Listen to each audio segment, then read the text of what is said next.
গুজব ছড়িয়ে জনতার পিটুনিতে নিহত ট্রাক চালক হান্নান শেখের ২৫ মাস বয়সী কন্যা মুসলিমা ইসলাম এখন পুরোপুরি এতিম।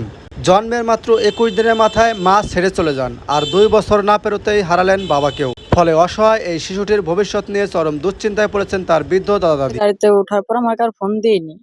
গাড়িতে ওঠার পর আর ফোন দিইনি। এরপর যখন অ্যাক্সিডেন্টটা হইছে, বিভিন্ন জায়গায় বললো সে অ্যাক্সিডেন্ট করছে। করার পরে এরপর ওর গাড়িতে আটকানোর চেষ্টা করছে। ও আটকানো মানে বাধা মানেনি। এরপর যে হচ্ছে যে কোন জায়গায় যে বলে আটকাইছে এরে, এরপরে গাড়ির থেকে বের করে বলে ওরে মারছে। ওইখানেই ও মারা গেছে। ওরা আর হসপিটালে নেওয়া পর্যন্ত ও বাঁচাচ্ছিল না। ওইখানেই মারা গেছে। ওরা ওইখানেই যেই পরিমাণ মারছে ওইখানেও রক্তক্ষরণে মারা গেছে। গত শনিবার বিকেলে ফরিদপুরের বলমারী উপজেলার সাতর ইউনিয়নের সাতর গ্রামে নিহত হান্নান শেখের বাড়িতে গিয়ে দেখা যায় শোকাবহ পরিবেশ।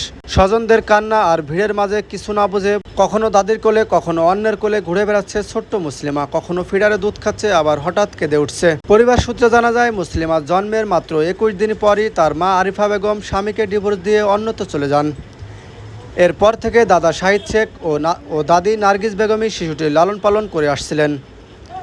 দাদি নার্গিস বেগম কান্নাজড়িত কণ্ঠে বলেন, মা জন্মের কিছুদিন পরই চলে গেছে, এখন বাবাও নেই।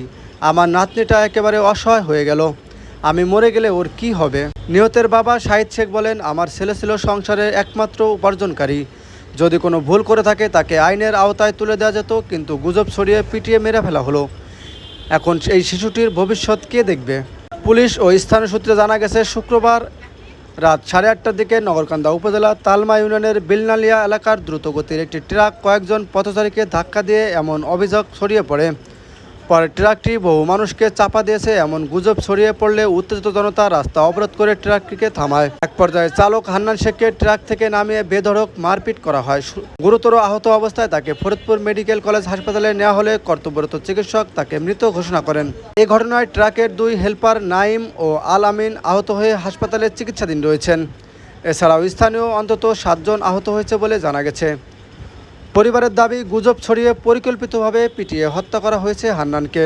অন্যদিকে স্থানীয়দের একাংশ বেপরোয়া গতিতে গাড়ি চালানোর অভিযোগ তুললেও আইন নিজের হাতে তুলে নেওয়ার ঘটনায় উদ্বেগ প্রকাশ করেছেন সচেতন মহল। এদিকে সবচেয়ে করুণ পরিস্থিতি পড়েছে ছোট্ট মুসলিমা। মা বাবাহীন এই শিশুটির ভবিষ্যৎ এখন অনিশ্চিত। বৃদ্ধ দাদা দাদির পক্ষে কতদিন তার দায়িত্ব বহন করা সম্ভব তা নিয়েও সংখ্যা দেখা দিয়েছে। নরকান্দা সার্কেলের সহকারী পুলিশ সুপার মাহমুদুল হাসান জানান, পুলিশ দ্রুত ঘটনাস্থলে গিয়ে পরিস্থিতি নিয়ন্ত্রণে আনে এবং আহতদের হাসপাতালে পাঠায়। অভিযোগ পেলে তদন্ত করে আইনানুগ ব্যবস্থা নেওয়া হবে। ময়নাতদন্ত শেষে মরদেহ পরিবারের কাছে হস্তান্তর করা হয়েছে।